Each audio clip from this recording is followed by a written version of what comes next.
Number 7, Mathematical Induction and Binomial Theorem. This chapter is directly linked with chapter number 5. So that's why after chapter 5 we started chapter number 7.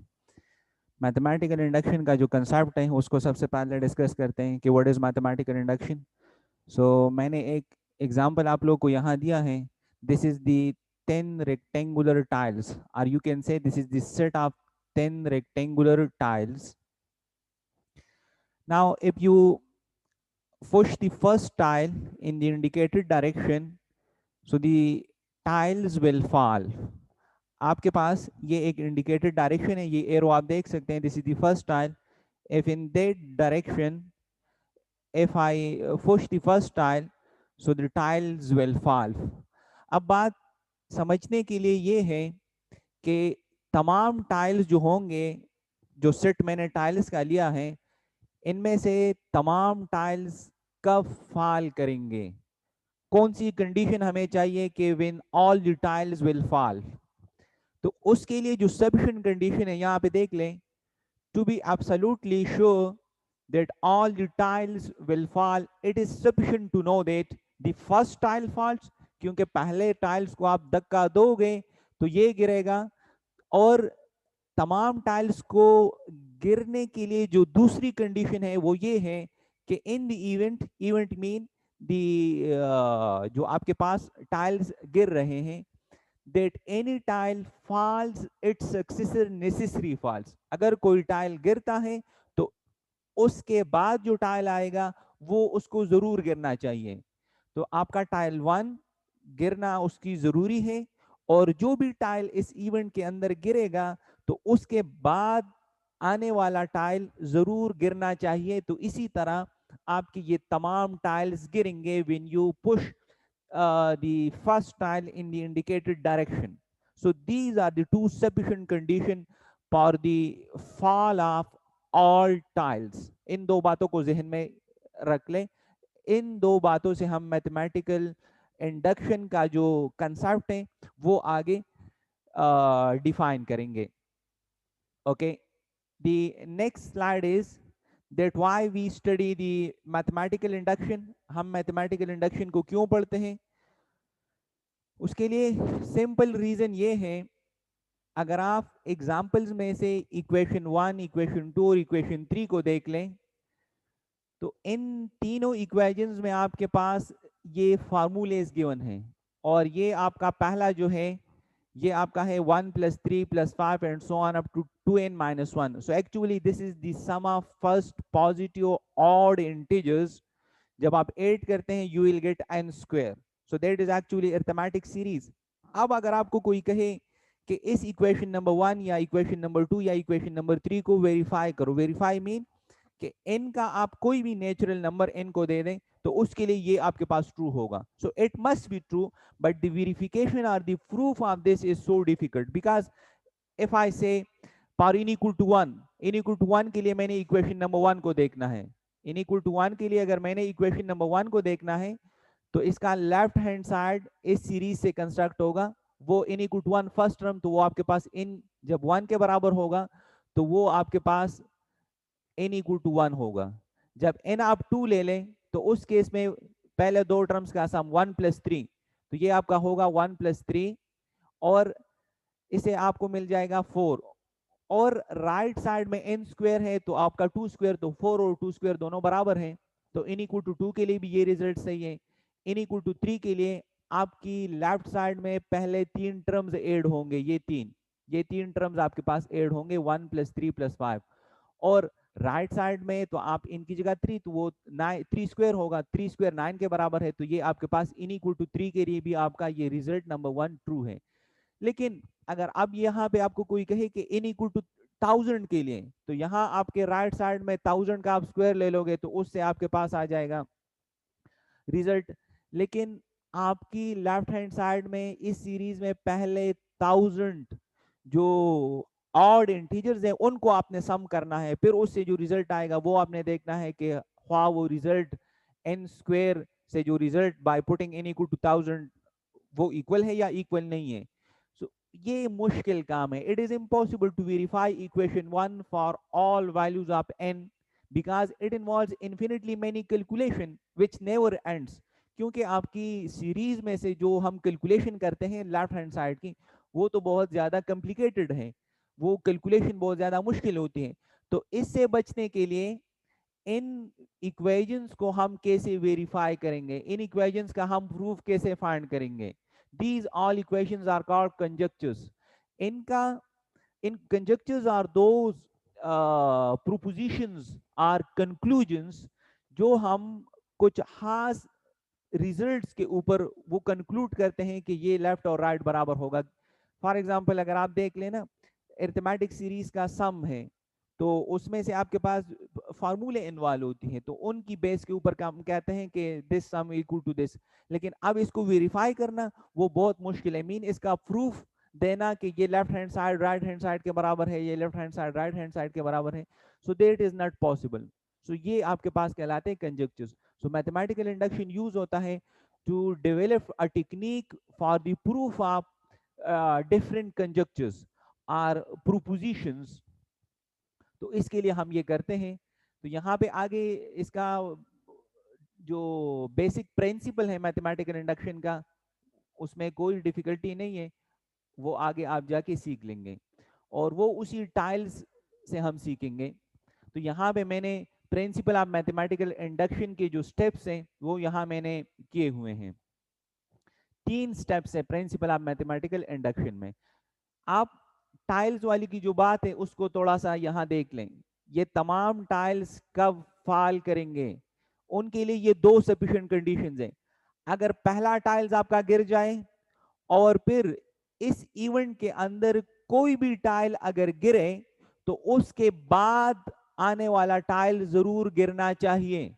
तो इसका मतलब ये हो गया कि ये नंबर ऑफ टाइल्स जो है ये तमाम तब गिरेंगे जब पहला टाइल गिरे n इक्वल टू 1। लेट से the number of the tiles, यहाँ पे हर एक टाइल को आपके पास ये पहला टाइल 1, दूसरा टाइल 2, तीसरा आपके पास 3, 4, मीन आप नेचुरल नंबर्स देते हैं। तो n इक्वल टू 1 के लिए आपका रिजल्ट ट्रू होना चाहिए। रिजल्ट ट्रू का मतलब यहाँ ये है कि आपका पहला टाइल गिरना चाहिए, क्योंकि तमाम टाइल्स कब गिरेंगे उनमें हम इंटरेस्टेड हैं।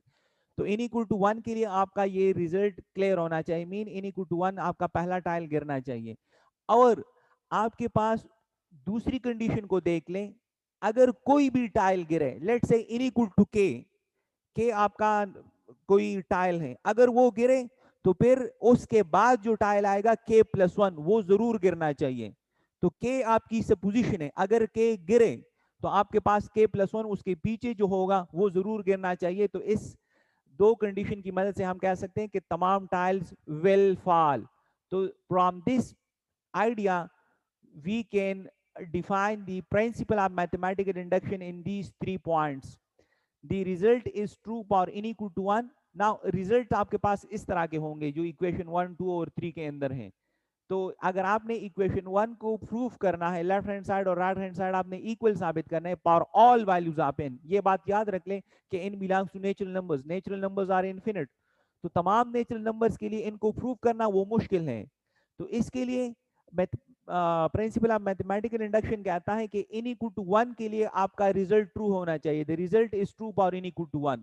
फिर आप सपोज कर लोगे कि the result is true for n equal to k, ये आपकी सपोजिशन है। जिस तरह का आपने कहा ना कि इवेंट के अंदर अगर एक टाइल गिर जाए तो फिर उसके बाद जो टाइल आएगा वो जरूर गिरेगा।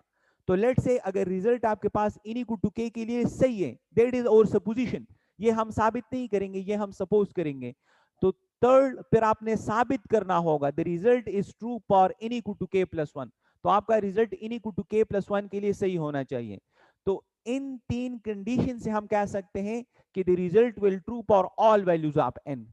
आप इसको अब वो टाइल्स की गिरने के साथ रिलेट कर लें। आपके पास सेट ऑफ टाइल्स हैं, वो कब सारे के सारे पाल करेंगे। अगर पहला पाल करें तो आपके पास mean result is true for n equal to 1। और आपका कोई भी टाइल अगर गिर जाए, मीन n इक्वल टू के आपकी सपोजिशन है, अगर आपका रिजल्ट सही है तो फिर उस टाइल के बाद जो टाइल आएगा मीन k प्लस 1 वो जरूर गिरना चाहिए। तो इन इक्वल टू के आपकी सपोजिशन होगी, इन equal to k plus one आपने प्रूफ करना है। तो इस मैथमेटिकल इंडक्शन की तीन प्रिंसिपल्स में इन इक्वल टू वन के लिए हमारा जो रिजल्ट होगा उसको प्रूफ करेंगे, इन इक्वल टू के लिए सपोज करेंगे, और ये सपोजिशन जो है इसको मैं यूज करूंगा to prove the third point, and that is the result is true for n equal to k plus one. जब ये तीनों कंडीशन आपके पास ट्रू हो जाए, actually these are two conditions 1 and 3, आपके पास जो मैंने टाइल्स में यहां बात की, यहां आपसे क्लियर कट आप देख सकते हैं कि आपका अगर एक टाइल गिरता है, ये इसके ऊपर कंडीशन अगर गिरता है, मीन आप सपोज करते हो लेट से गिर जाता है तो फिर उसके बाद जरूर गिरेगा। तो यहाँ पे वो हम ऐसे करते हैं कि अगर n इक्वल टू के लिए रिजल्ट सही है तो n इक्वल टू के लिए फिर आपने साबित करना होगा कि वो भी सही होगा। तो ये आपका कंडीशन 1 और कंडीशन 3 है, लेकिन कंडीशन 3 को प्रूव करने के लिए वी विल यूज कंडीशन 2, और ये हमारी सपोजिशन होगी। तो फिर हमारा result for all values of n सही होगा। अब इन तीन स्टेप्स की मदद से हमने ये प्रूफ करना है, prove that for every value of natural number, mean for any natural number n, the result, the sum of the first in natural number is equal to n into n plus 1 divided by 2। इस इन की जगह पे अगर आप कोई भी natural number put कर दे, 10,000, 20, 400, ये रिजल्ट ट्रू होना चाहिए। तो this is a difficult word to prove it one by one, mean n equal to 1 के लिए left right equal, n equal to 2 के लिए left right equal, n equal to 3 के लेफ्ट राइट इक्वल, ये बड़ा मुश्किल काम है। तो इससे बचने के लिए हम क्या करते हैं, principal of mathematical induction use करते हैं। प्रिंसिपल ऑफ मैथमेटिकल इंडक्शन में पहला स्टेप क्या होगा, आप इन इक्वल टू 1 के लिए अपना रिजल्ट जो है वो प्रूफ करवाओगे। तो इन इक्वल टू 1, तो आपका लेफ्ट हैंड साइड 1 के बराबर होगा, और राइट हैंड साइड में n into n plus 1 divide by 2 में इन की जगह पे 1 पुट कर लें। तो आप देख लें ये आपका राइट हैंड साइड है। तो इन इक्वल टू 1 के लिए लेफ्ट हैंड साइड और राइट हैंड साइड इक्वल है। तो यहां से हम कह सकते हैं कि our result, the required result for which we need to prove that result, उसका इन इक्वल टू 1 के लिए वो रिजल्ट हमारे पास ट्रू है। आप क्लियर कट देख सकते हैं इन इक्वल टू 1 के लिए ये रिजल्ट ट्रू है। अब इन इक्वल टू के लिए हम सपोज कर लेंगे कि that is true, that is called inductive hypothesis, वो हमारे पास ट्रू होगा इन इक्वल टू 1 के लिए, इन इक्वल टू के लिए। तो देखिए ये आपके पास इस n की जगह पे k और यहाँ पे जो n है उनकी जगह पे k को रिप्लेस किया है। तो ये आप देख सकते हैं कि ये जो आपका इक्वेशन आप देख सकते हैं ना, ये रिलेशन दैट इज ट्रू, इसको मैंने ट्रू माना हुआ है। जिस तरह वहां पे हमने अगर कोई टाइल गिरता है तो उसके बाद आपका नेक्स्ट टाइल जरूर गिरना चाहिए। तो यहाँ इन इक्वल टू के, ये हम सपोज करते हैं कि रिजल्ट इज ट्रू। तो now we need to prove n equal to k plus 1 के लिए रिजल्ट ट्रू होना चाहिए, और उसमें से मैं ये हाइपोथेसिस जो है, जो सपोजिशन है, ये मैं प्रूव करवाऊंगा। तो स्टेप नंबर 2 में कोई इसकी प्रूफ की जरूरत नहीं है। स्टेप 1 में इन इक्वल टू 1 के लिए ये रिजल्ट प्रूव करना है, स्टेप 2 में आपने सपोज करना है इन इक्वल टू के लिए, और स्टेप नंबर 3 में आपने फिर इन इक्वल टू के प्लस 1 के लिए प्रूफ करना है। तो वो आप यहाँ पे देख लें। नेक्स्ट स्टेप नंबर 3 जो होगा, step number 3, okay sorry, that is step number 3, for n equal to k plus 1 we need to prove this result। जहां पे मैंने इन की जगह पे अब k प्लस 1 पुट किया है, तो अब इसको मैं साबित करूंगा। यहां आप देख लें इन की जगह पे k प्लस 1 है, तो ये मैंने साबित करना है। अब ये आपने जो स्टेप नंबर 2 में सपोजिशन की है उसकी मदद से इसको आप साबित करोगे। अब तो आपने स्टेप नंबर 2 में जो लिया हुआ है हाइपोथेसिस उसको आप ले ले, क्योंकि इसको तो आपने सही माना है। अब आप अपने रिक्वायर्ड जो इस इक्वेशन के अंदर गिवन है k प्लस 1 राइट साइड का, लेफ्ट साइड का सॉरी आखिरी टर्म है। तो आपके पास स्टेप नंबर 2 से सपोजिशन से आपको ये इक्वेशन मिला है। तो इस इक्वेशन में आप दोनों अतराफ में, इस इक्वेशन के दोनों अतराफ में आप k प्लस 1 ऐड कर ले। तो जब आप इस इक्वेशन के दोनों अतराफ में k प्लस 1 ऐड करोगे तो ये आपका लेफ्ट हैंड साइड जो होगा that become the left hand side of your required, क्योंकि आपकी रिक्वायर्ड को देख ले 1 2 3 and so on up to k plus 1। तो ये आपके पास k प्लस 1 आपका रिक्वायर्ड में जो राइट हैंड साइड है वो इसके बराबर है, और यहाँ पे आपका राइट हैंड साइड ये बना। तो इस राइट हैंड साइड में आपने अब कैलकुलेशन करनी है, तो वो कैलकुलेशन हम करेंगे।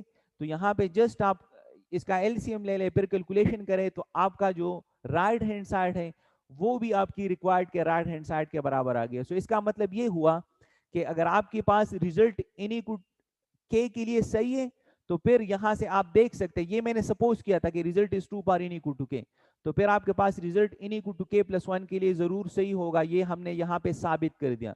सो which is just the form taken from the proposition जो आपका गिवन फार्मूला था, when n equal to k plus 1 implies that the statement is true for n equal to k plus 1।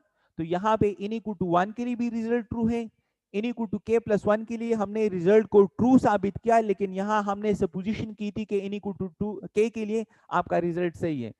तो by principle of mathematical induction then we can say that the result will be true for all values of integer n, mean n की तमाम values के लिए आपका result true होगा। so this is the procedure to prove the conjectures by method of mathematical induction। ये आपके पास एक procedure है, आसान अल्फाज में ये हम क्या करते हैं, हम इन इक्वल टू 1 के लिए रिजल्ट को ट्रू साबित करते हैं, इन इक्वल टू के के लिए सपोज करते हैं, और इन इक्वल टू के प्लस 1 के लिए रिजल्ट पर हम प्रूफ करवाते हैं कि ये हमारे पास सही है। तो फिर हम कहते हैं कि by principle of mathematical induction that the result is true for all values of n। आप आगे भी एग्जांपल में देख लें, यहाँ एक दूसरा एग्जांपल है, ये एग्जांपल आपके एक्सेलरेटेड कोर्स के अंदर इंक्लूडेड भी है। आपका फार्मूला ये है 1 square plus 2 square plus 3 square up to n square, ये n into n plus 1 2n plus 1 divide by 6 के बराबर होता है, आप सबको पता है इसके बारे में। अब प्रिंसिपल ऑफ मैथमेटिकल इंडक्शन में इस रिजल्ट इस फार्मूले को आपने प्रूफ करना है for all values of n। तो n की वैल्यूज तो इन्फिनिट है, तो इन्फिनिट n इक्वल टू 1 के लिए इसको साबित करना, 2 के लिए साबित करना, 3 के लिए साबित करना, 4 के लिए साबित करना वो मुश्किल है। तो प्रिंसिपल ऑफ मैथमेटिकल इंडक्शन कहता है कि इसको n इक्वल टू 1 के लिए साबित करो और n equal to k plus 1 के लिए साबित करो, लेकिन उसके लिए n equal to k true होना चाहिए, क्योंकि आपका अगर एक टाइल गिरेगा तो उसके बाद वाला गिरना चाहिए।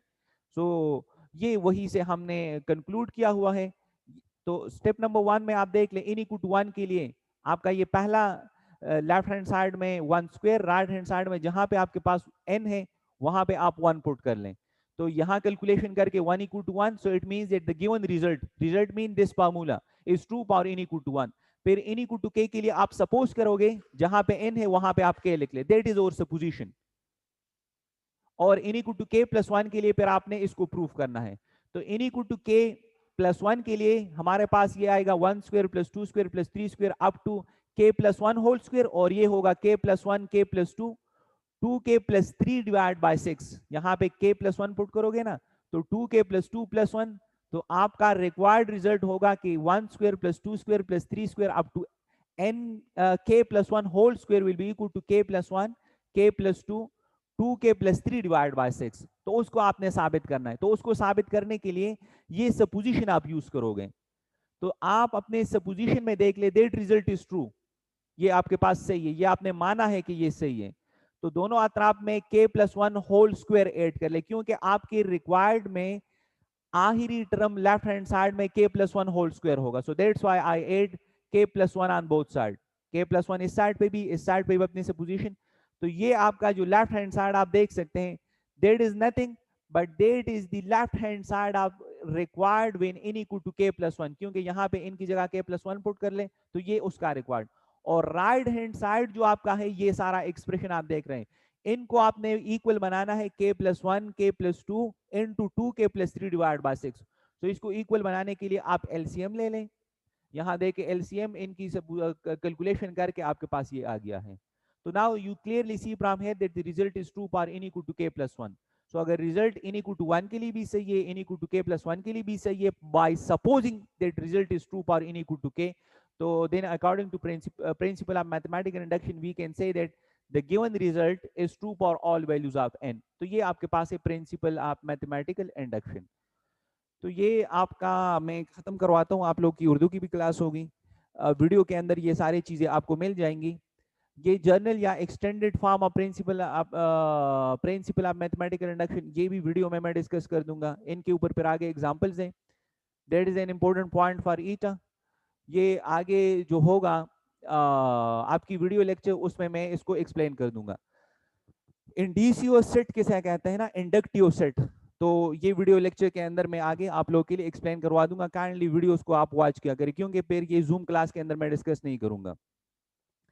ऑनवर्ड 7.1 में इस क्वेश्चन को थोड़ा सा देख लें।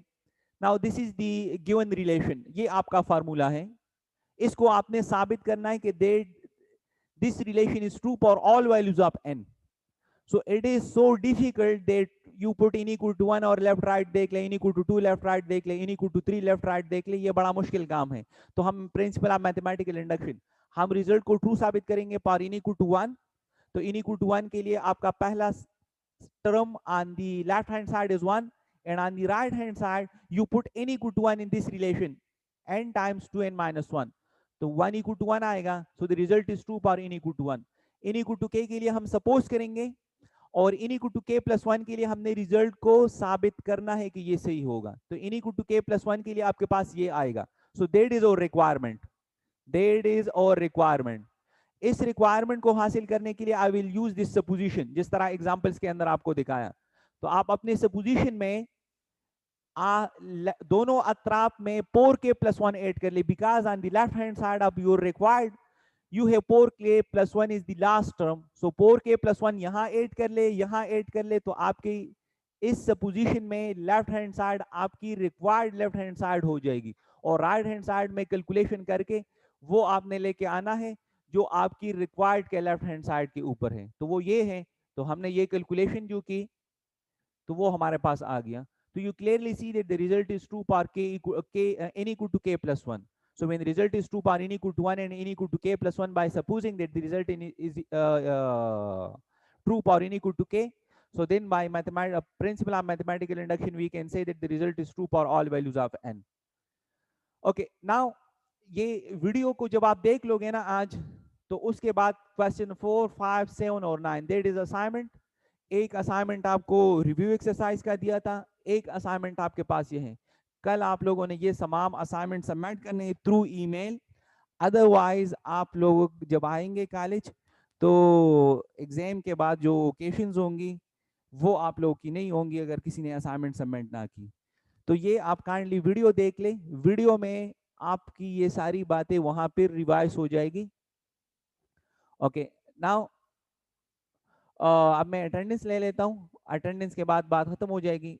काइंडली शाम तक वीडियो अपलोड हो जाएगी, तो उस वीडियो को काइंडली आप लोग देख लें, उनमें ये सारी चीजें डिटेल से डिस्कस हो जाएंगी। काइंडली असाइनमेंट क्या करें, क्योंकि फिर आगे आप लोग को मसला होगा। तो यहाँ मैं अटेंडेंस ले लेता हूँ।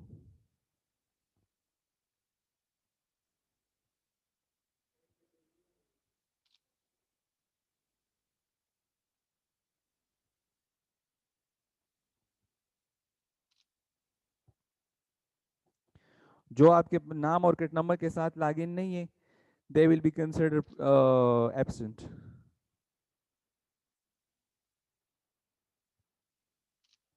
Okay, thank you. इसके लिए आप लोग ऐसे करें कि शाम को वीडियो देख लें, वीडियो से सब कुछ आपको क्लियर हो जाएगा। असाइनमेंट्स आप लोगों ने सबमिट करनी है, अदरवाइज आप लोगों की ओकेशंस फिर नहीं होंगी, कॉलेज जाओगे फिर नहीं जाओगे, ये याद रखना।